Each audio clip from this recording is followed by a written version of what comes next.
Good afternoon, Colorado. You're listening to K4CO, a special edition here. We have a wonderful guest in our studio from the organization Three Hopeful Hearts. We have Kristin Glenn. How are you, Kristin? I'm good. Excellent. Thank you very much for coming in. I really appreciate it. We really appreciate the invite. Of course, no problem. I've been, looking at what you guys do, and I just think it's wonderful. I'd like to just start out just from you, what you guys do, what you provide, who you help out. That's a good question with a kind of complex answer. Right. So I'll do my best to speak it in a way that feels really graspable, I guess, by folks listening out there, because what we do is often unimaginable to many people because we meet people that have been impacted by the death of a baby or a child of any age, of any cause, soon after their tragedy has happened to them. And it sounds, it is very heavy work, but we very purposely, when we began 16 years ago, put the word hope in there, because that's what we are really always striving for, is to allow these incredible families that we support to eventually find hope again and ways to not only survive, but, want to survive. So. Gotcha. And who usually is, I saw on your website you're there for even grandparents, as well as, close family members of somebody who left. So, who is it that you guys normally do help in your organization? And when they reach out to you, who do you normally talk with if they do reach out to you? So 20 new losses every single month. And people reach out directly, a lot of referral sources such as community agencies, law enforcement, police, first responders.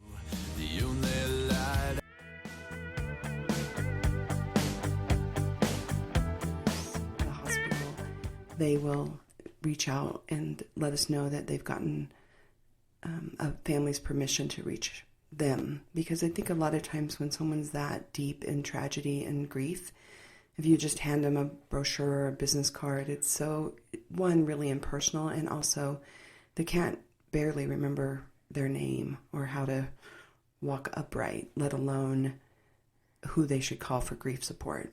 Right. So a lot of people do call on their own, but many times we are calling because another kind of first response has been made and they need grief support. So I would say initially the parents of the baby or child, and then that ripple effect, like you alluded to, grandparents, friends. A child death is just really out of the natural order of life. Right. So all deaths can involve a lot of sadness and mourning, but I believe that a child dying at any age before their parents is a very shocking sequence of life, because it's not what you ever imagine. Although 1 in 6 parents will experience the loss of a child during their lifetime. So that's a lot of people. That is, and it's amazing just to even think about. Yeah, the natural order of things is, of course, the parents go first, and child have a long, hopefully happy life or everything. So, and so at the hospital, or the police officers that have interaction with these families, so they get their permission to reach out to you. Yeah. So they may say something like, we know an organization that provides this type of support, and we really trust that organization. It's completely separate from us, but can someone from that organization reach out to you in the next 24 hours? And so that's normally, then we reach out with that permission. Then you do, yeah. And it must be really interesting because, everybody has kind of been through death. And, me personally, when I went through one that's, really close to me, it's like you don't want to reach out. You actually don't even want anybody to contact you at all.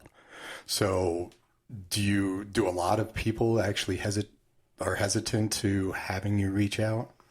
I think once they know what our mission is, that we are not going to be asking them for questions, or because I think you're inundated with decisions to make and questions, and we actually help with those questions. So when they know that it's an organization that gives that support and that kind of just safe place to ask all the things, and that we'll find resources.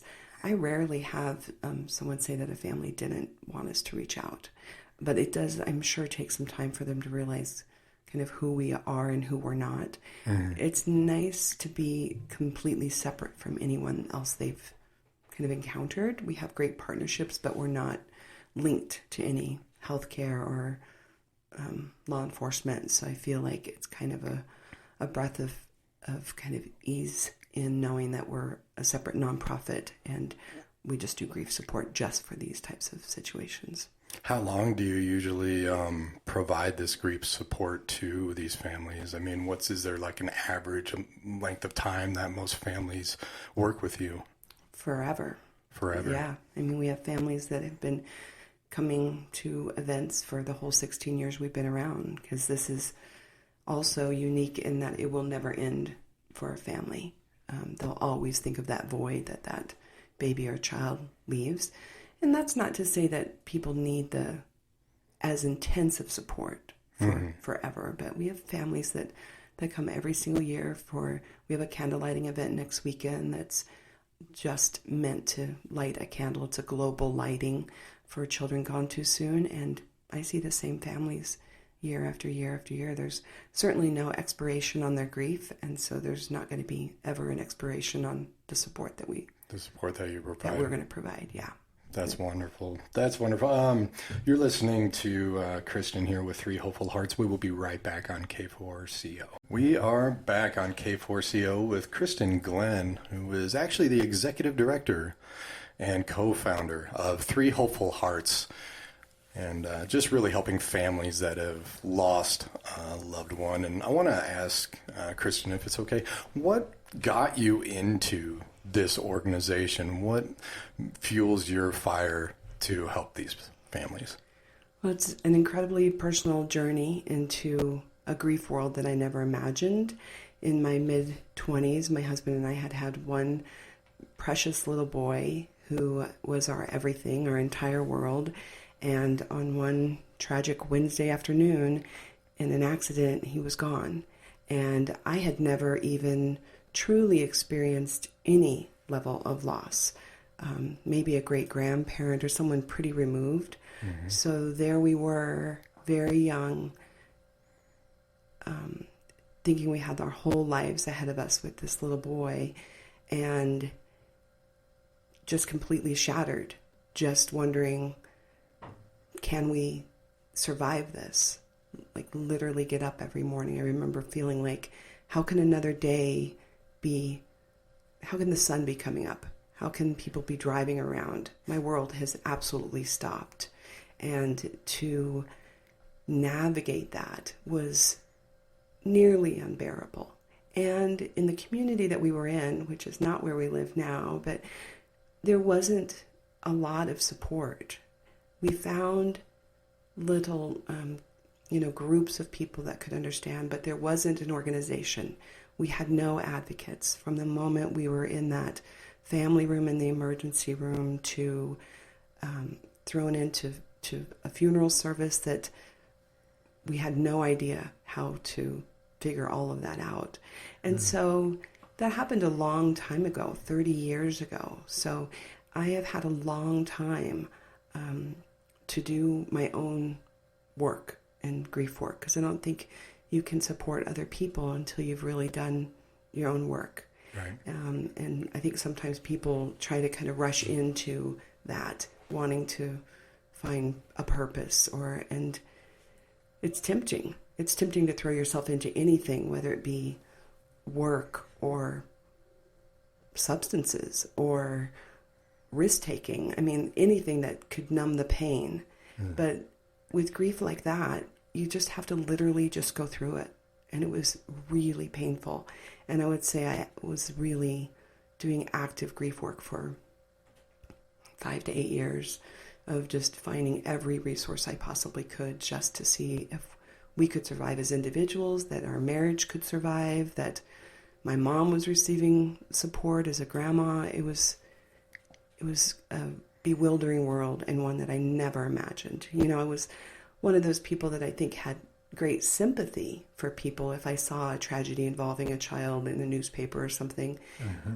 But it was, oh, that happens to other people, those poor other people. Right. And then when it happens within your family, you just can't believe that this is really happening to you.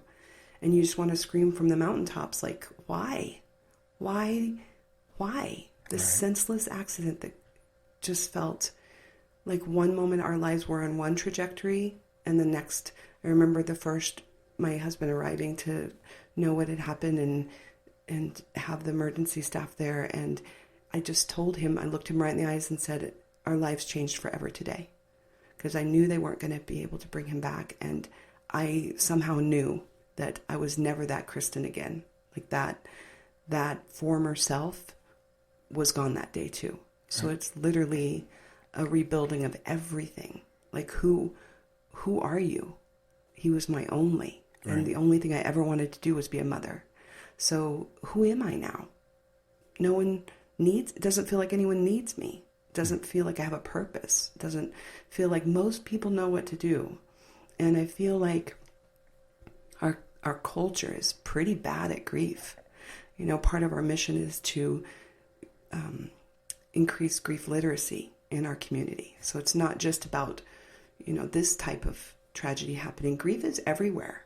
Grief is divorces, grief is chronic illnesses, grief is losing a job, and we don't do a good job of listening to that. I think a lot of it is grief is almost looked at as a taboo. It's like anger, Yes. And that's, I'm sure you were extremely angry. I was. And I'm sorry, how old was he? He was almost 4. Almost 4. Yeah. Okay. Yeah.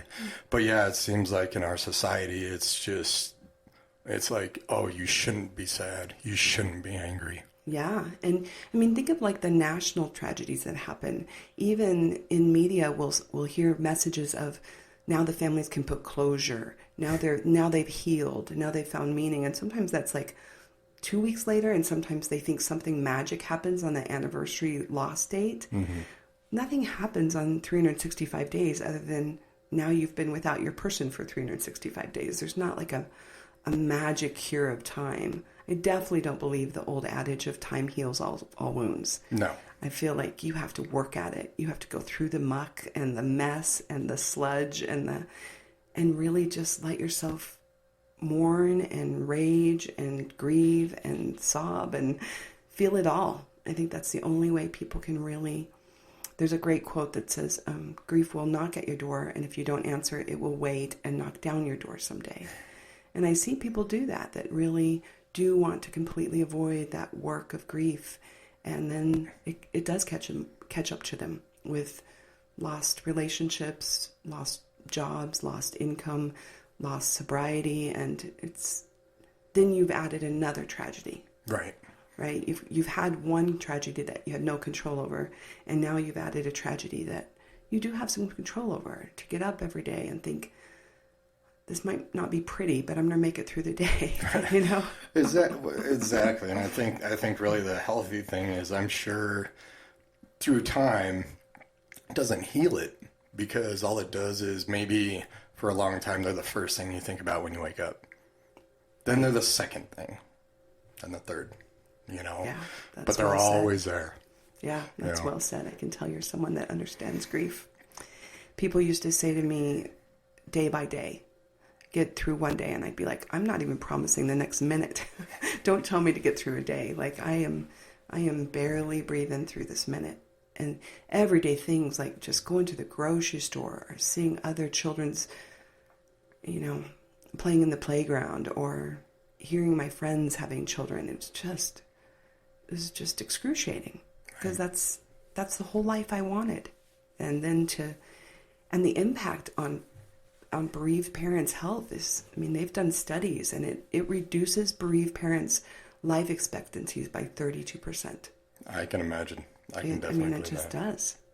And so to strive towards your own physical and mental health so that you it's like it goes through this transition of first not wanting to survive this, and then wondering how you're going to survive this, if you're going to survive, and then someday realizing that you really do want to survive this. And right. you really have to kind of make that conscious choice. So that's what I did for a while. My husband and I both just figured out our own grief, and it was very different from each other's. I called my husband the garage griever because he was like, not exactly sitting on the couch gazing into my eyes having long talks because he couldn't feel my pain. Right. He's a fixer. And so seeing me so shattered just made him feel so inadequate and sad. And we often were, on any given day, feeling different than each other. Mm-hmm. So it was really hard to realize that we had to find our own support, that we couldn't really lift each other up. We could, hang in there with our marriage, but we couldn't be each other's strong person to lean on because we were both just crumbled into nothingness for a while. Exactly.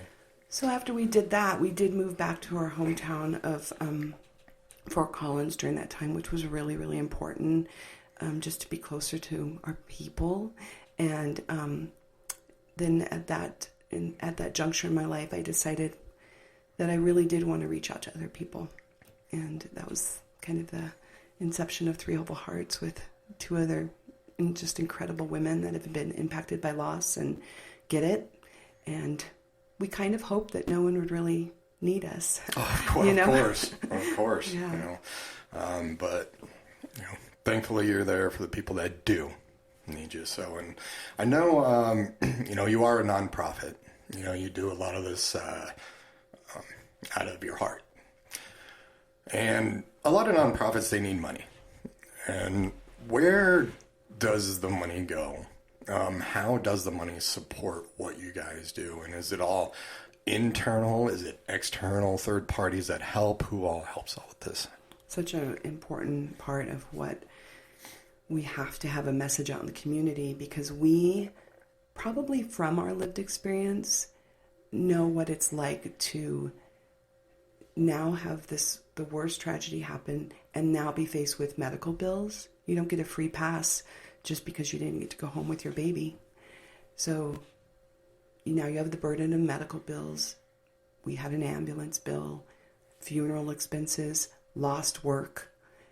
And the last thing that I felt like we could put money towards was getting some support for us, some grief support. And, I really believe in counseling and therapy, but much of it is not geared towards this loss, this type of loss. Right. There are people that truly specialize in grief that can do some really good work, but I think that companioning model that Dr. Alan Wolfelt came up with 50 years ago is what we needed as bereaved parents, and what certainly the majority of parents I work with, and siblings and grandparents and best friends, they need someone that has actually walked this walk. Mm-hmm. And so when we meet with people, there's no invoice, there's no insurance, there's no stack of papers for them to fill out.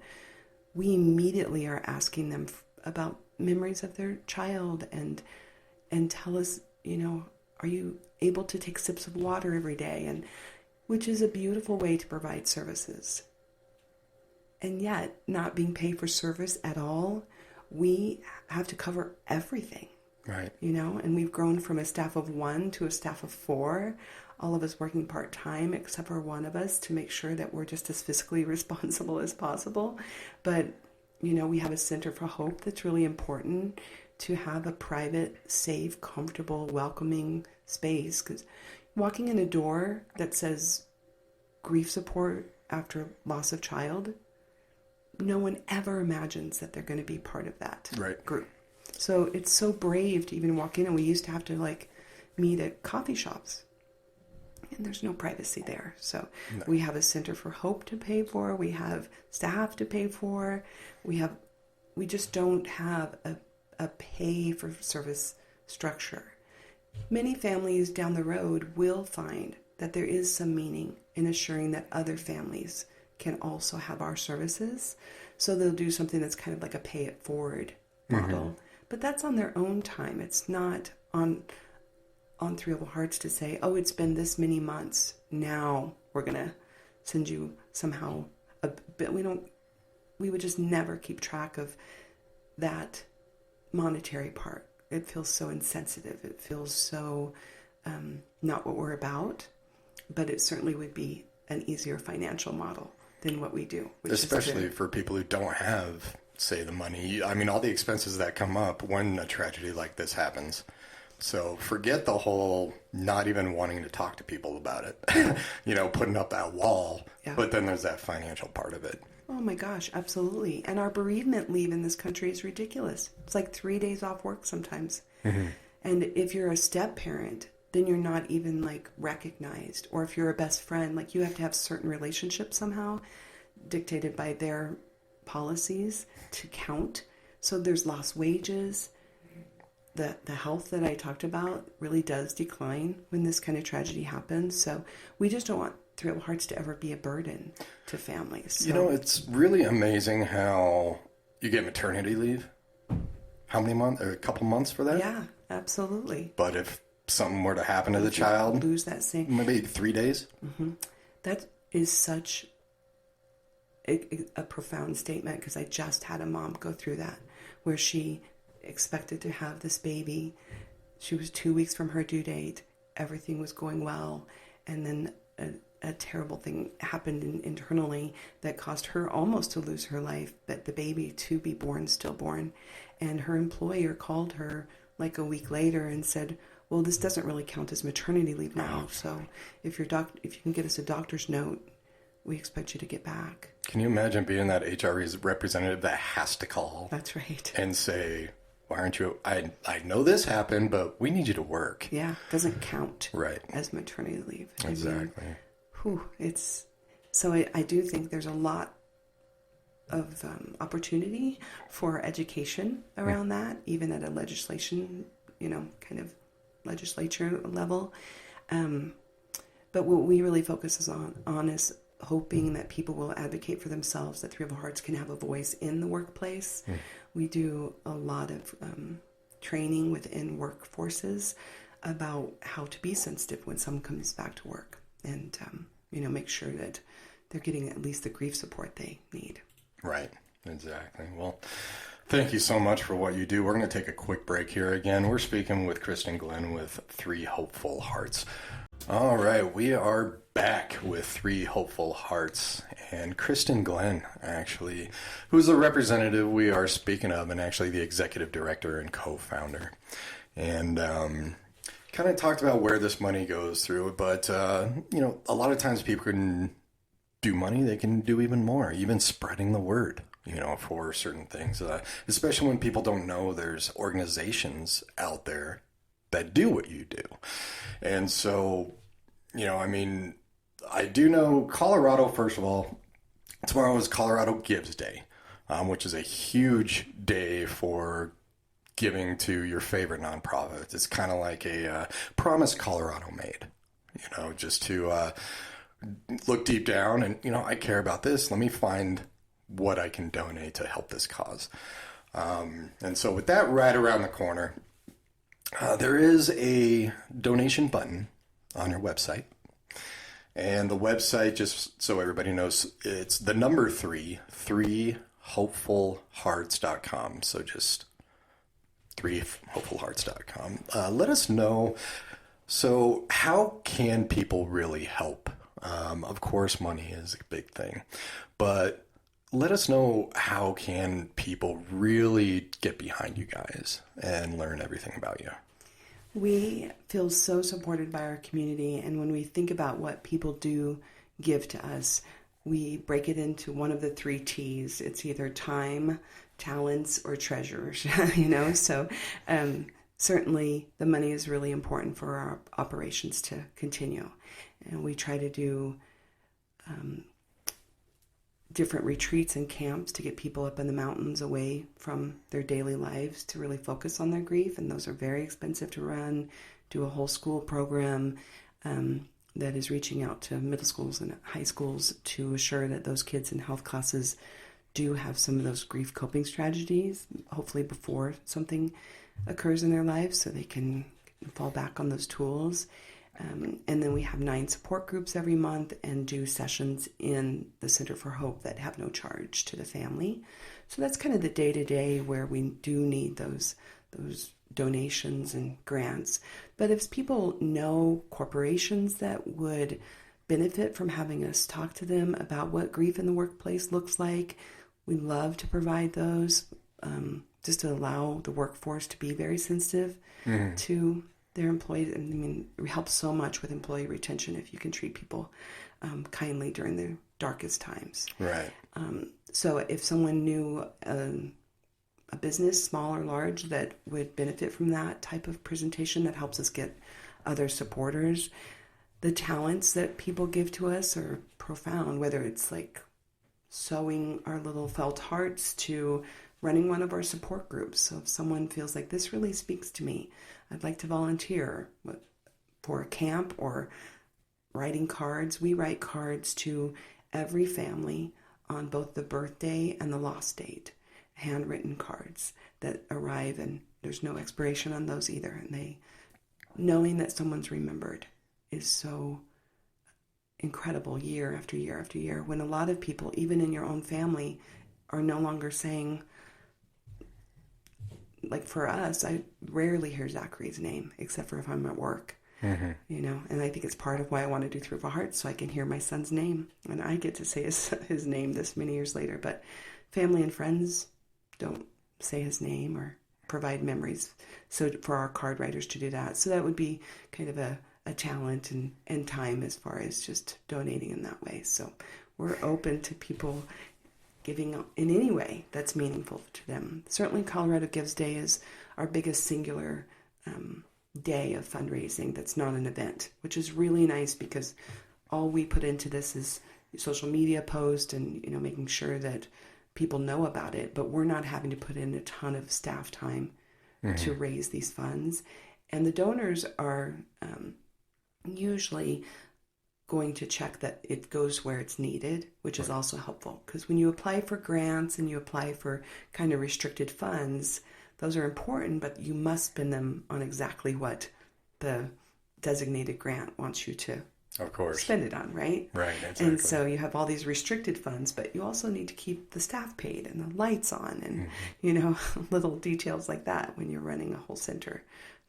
We serve about 50 or about 5,000, I was going to say 1,500, 5,000 families locally in northern Colorado, and it's a lot of folks to make sure we're meeting wherever they're at in their grief, so we don't want to stop doing that. I bet. And sometimes even just receiving just a letter, just saying, hey, I'm thinking about you.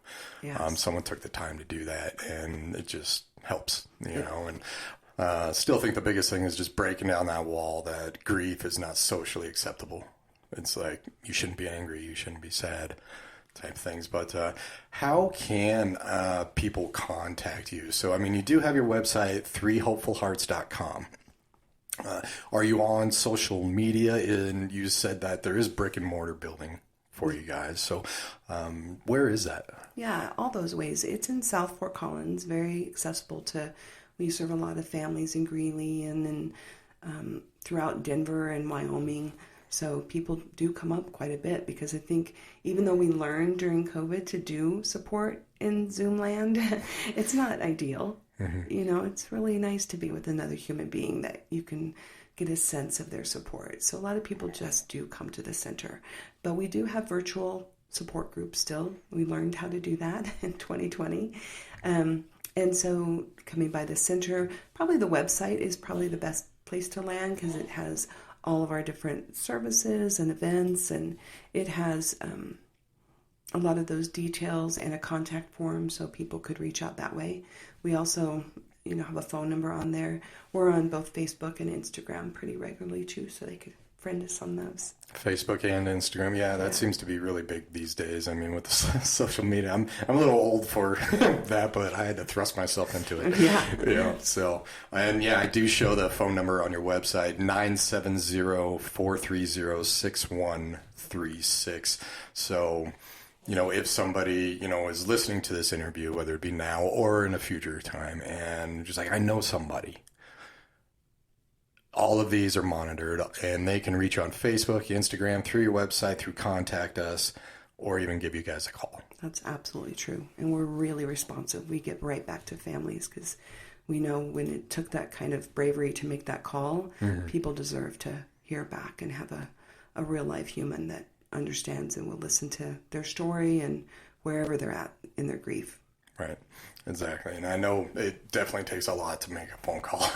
So, sure. Yeah, people just want to be left alone, grieve alone, Unfortunately, it's just not always the healthiest way to do it. Usually not. Yeah, exactly.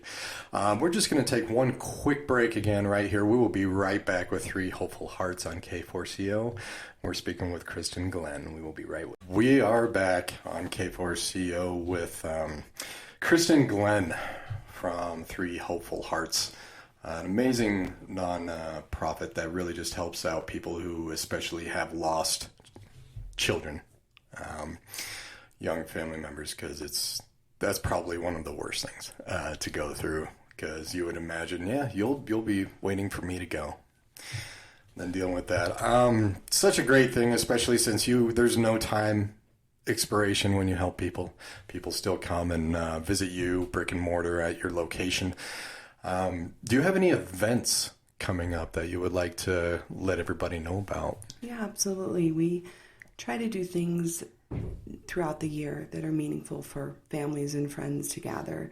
And one of our events is coming up on this Sunday. It's always on the second Sunday of December, and it's a nationally recognized day that no matter what time zone, at 7 p.m. in that time zone, they light a candle for children gone too soon.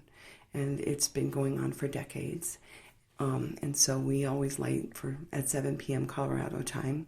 We gather, usually 150 to 200 families will be with us and light a candle. So that does happen in Fort Collins, just because that's where our Center for Hope is. But we have families all over that will be lighting a candle on Sunday at 7 p.m. And, if you know someone that has lost a baby or child of any age, at any time in their lifetime, and their surviving siblings or parents, it'd be an incredibly sensitive thing and kind thing to do, to light a candle and send them a text that says, I knew this was happening today, and I've lit a candle in my own home for your child because I remember them, and say their name. And even if you don't feel comfortable reaching out and verbally saying things, we have other ways to let people know they're remembered. I just feel like that isolation during grief is really detrimental, and to feel like there's a community around you, and that whether it's been a month or 30 years, your loss and your baby or child is still remembered by others. So that's a lot of what Three Hearts does. It's just supporters, so that the best friend still feels equipped to lean into the grief of her best friend, even though she's never gone through it. She can still understand that saying something is important. Silence is golden, as long as it's not because you're fearful, like you're sitting on the couch silently, not avoiding someone. But we're so fearful that we're going to mess up when we talk to someone that's grieving, that a lot of times it's just avoidance. And I remember feeling like people treated me like it was somehow contagious, like they just avoided me, and really dear friends just disappeared. And it's exhausting to be the person grieving and educating people about your grief. But it's almost what you have to do, right? So you kind of do it's the more you say their name, the more you tell their stories, the more they live on.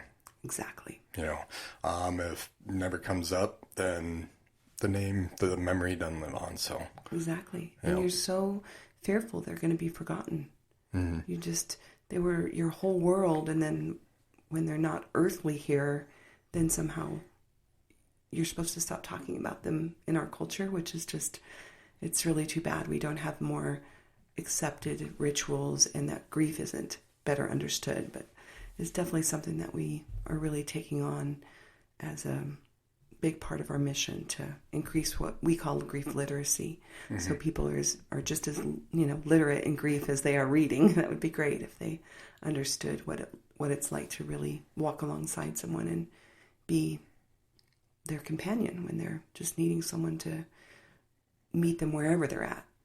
Well, and we were talking on the break how a lot of times it's just you don't want to say the wrong thing, and you're afraid to just kind of make that because you're just like they want to be left alone. And you said something to the thing of ask for forgiveness later, and just say it anyway.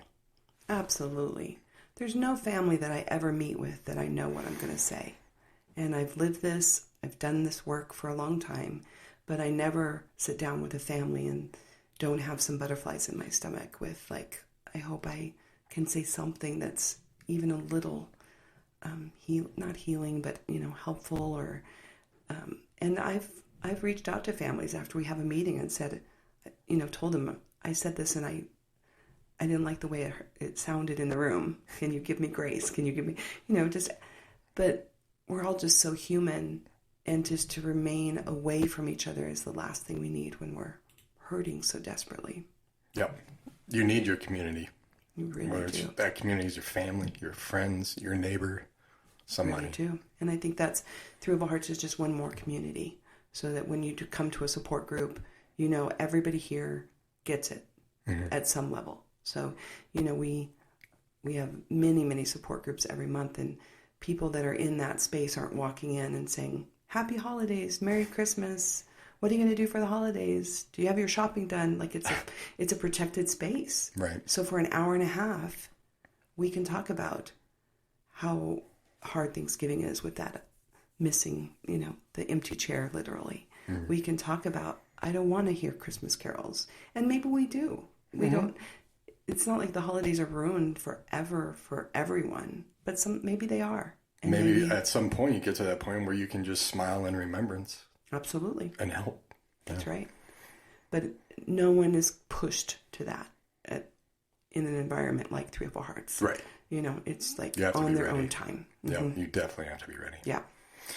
Well, thank you again very, very much, Kristin. I really, really appreciate it. And thank you for sharing as well, your story. Tomorrow is Colorado Gives Day. There is a donation button on your website, threehopefulhearts.com. But I just want to thank you just for what you guys do. And, if you like this, if you know anybody that is going through this, let them know. And, again, you can follow them on Facebook, Instagram, and call them. Once again, that number actually is 970-430-6136. So thank you very much, Kristin. Thank you so much. We really appreciate the support and what the community does to help us continue with our mission. You are very welcome. Anytime. You take care. Make sure that you keep in touch with us. Let us know how things are going, okay? Have a wonderful New Year. Yeah, thank you. All right.